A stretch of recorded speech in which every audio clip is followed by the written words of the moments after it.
A hospital in McCurtain County faces financial trouble. Details on an effort to preserve the history of Oklahoma City's Black communities.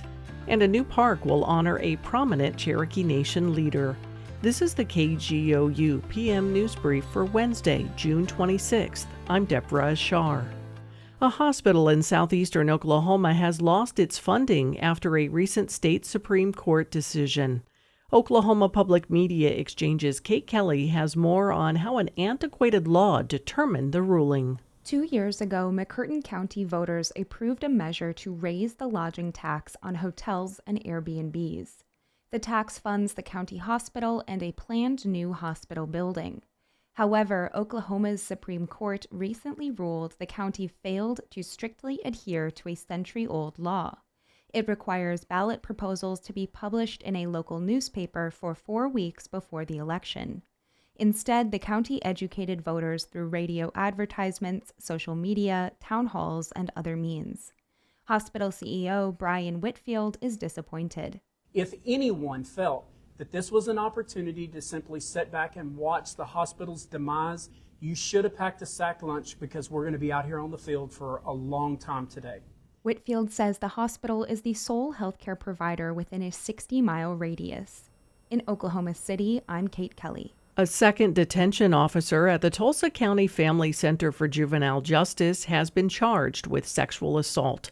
As Oklahoma Public Media Exchange's Max Bryan reports, the charges come as allegations of widespread abuse at the center persist.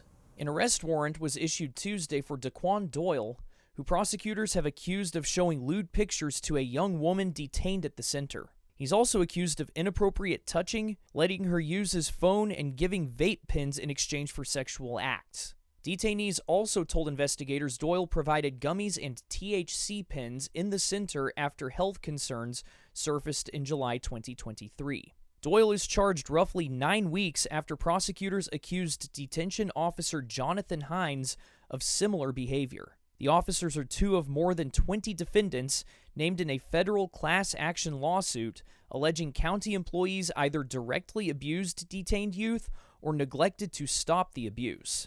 In Tulsa, I'm Max Bryan. Oklahoma City is seeking Black voices for a new oral storytelling project.